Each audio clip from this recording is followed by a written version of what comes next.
How to Make Money in Forex, Part 3. In this video, we will learn about how to trading in Forex successfully. At first, use a practice account. As with everything else in life, you get better at Forex trading with practice. Fortunately, almost all of the major trading platforms offer a so-called practice platform that you can use to trade currency without spending any of your hard-earned money. Take advantage of that platform so that you don't burn cash while you're on a learning curve. When you make mistakes during your practice trading sessions, it's important that you learn from those mistakes so that you avoid making them again in the future. Practice trading won't do you any good if you're not benefiting from the experience. Start small. When you've completed your practice trading and have determined that you're ready for the real world, it's a good idea to start small.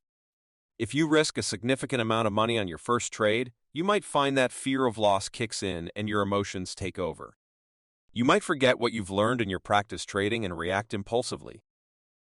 That's why it's best to invest small amounts at first, and then increase the size of your positions over time. Keep a journal. Record your successful and unsuccessful trades in a journal that you can review later. That way, you'll remember the lessons of the past. Look for and take advantage of arbitrage opportunities. Arbitrage opportunities pop up and disappear many times every day, so it's up to you as a trader to locate them and make your move. Looking for these opportunities manually is almost impossible. By the time you've calculated whether or not arbitrage exists, the moment is over.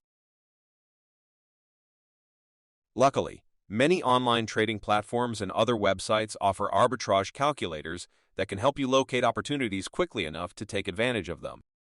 Search online to find these tools. Become an economist. If you want to be a successful Forex trader, you're going to need an understanding of basic economics. That's because macroeconomic conditions within a country will affect the value of that country's currency. Pay particular attention to economic indicators like the unemployment rate, inflation rate, gross domestic product, and the money supply. Remember the all other things being equal mantra? There are a number of principles of sound Forex trading mentioned in the previous step. However, the economic conditions that are described there don't exist in a bubble. You have to look at the complete economic picture before purchasing a country's currency. Learn to read charts like a pro. Technical analysis is another way that you can make money in Forex. If you examine the historical chart for a specific currency, you might notice certain patterns in that chart. Some of those patterns can offer predictions about where the currency is going. Previous two-part, we have discussed about how to learning basic Forex principles and how to finding the right Forex broker. For more in-depth analysis and exclusive content, visit our website at financialmarkets.online. Don't forget to like this video, subscribe to our channel, and hit the notification bell to stay updated on the latest financial trends.